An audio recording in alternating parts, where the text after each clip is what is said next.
The Johnson, Texas, which was community-led, state-managed and federal supported, brought the maximum amount of capability to bear in Texas at the right time and the right place. Through the Secretary's leadership, to the President's leadership, to my own leadership, to NIMKID's leadership, to Region 6, we made that happen. And that is a model of how response should be done. That's Acting Director of the Federal Emergency Management Agency, David Richardson, testifying before Congress yesterday, where he defended the Trump administration's response to the deadly July 4th flooding in Central Texas. This comes amid reports that the head of FEMA's Urban Search and Rescue Unit has resigned, citing frustration with the agency's response to the flash floods. CNN was the first to report the departure of Ken Pogorek, who spent more than a decade with the branch, which runs a network of teams across the country ready to swiftly respond to natural disasters. Now, according to CNN, Pogorek told colleagues that delayed disaster response in Texas was the tipping point that led to his resignation. CNN previously reported that it took more than 72 hours after the flooding for Homeland Security Secretary Kristi Noem to authorize the deployment of FEMA's search and rescue network. The Department of Homeland Security has defended its response to the fatal floods and responded to Pogorek's departure, saying in part this: "It is laughable that a career public employee who claims to serve the American people would choose to resign over our refusal to hastily approve a six-figure deployment contract without basic financial oversight." Pogorek joins a growing group of FEMA officials to leave since President Trump took office as the agency faces sweeping changes.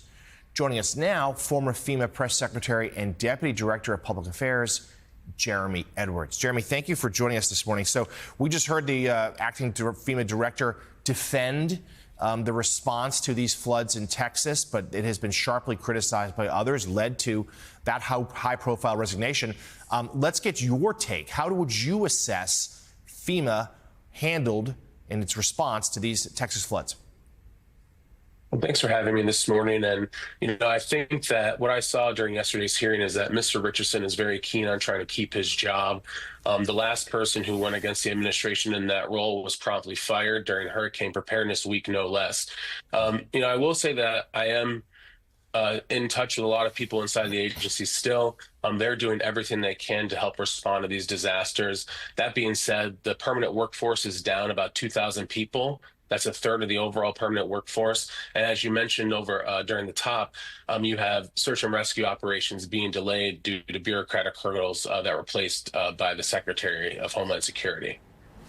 Well, and Mr. Edwards, can you explain that when you're in the middle of a flood, we now have a requirement that Kristi Noem has to approve every expenditure over $100,000.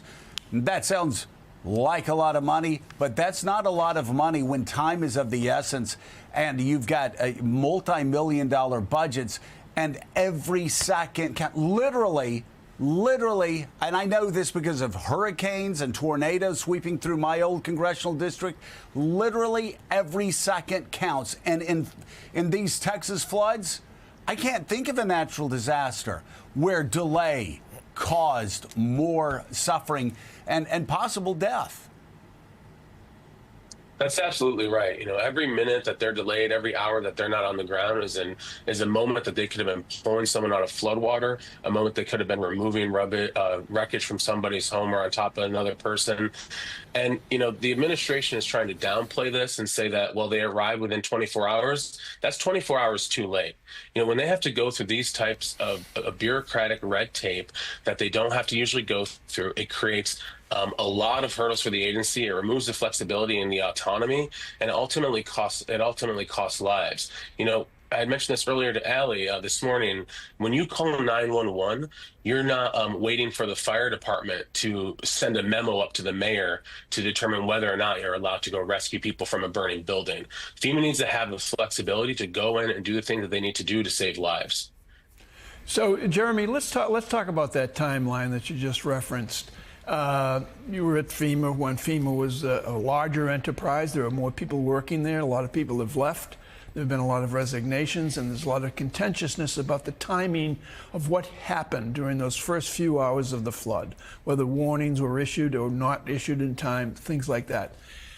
A year ago or 2 years ago, if this had occurred, what would be the normal thing that would happen with FEMA being activated in terms of covering and anticipating and taking care of the dangers of such a flood that was ongoing?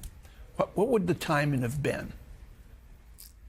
Well, typically, FEMA is going to be in close coordination with their state and local counterparts on the ground. Obviously, a flood is closer to a no-notice event as compared to a hurricane, but still, you do have some lead time when these warnings are coming in. You would have FEMA personnel being in constant contact with their counterparts. I think you'd also would have, urban search and rescue, which is what not happened in this case, have more flexibility to move in as soon as we started seeing those floodwaters rise, as soon as the state needed any requests for assistance. And I think, zooming out a little bit, you would definitely see the FEMA administrator on the ground within the next day. And instead, in this case, what you saw is that the FEMA administrator arrived more than a week later, after the president had already been there. So I think, the way that this agency is operating under this administration is completely out of step with what the American people need and what they deserve after disasters. Really important conversation. Former FEMA Press Secretary, Deputy Director of Public Affairs, Jeremy Edwards. Jeremy, thank you for joining us.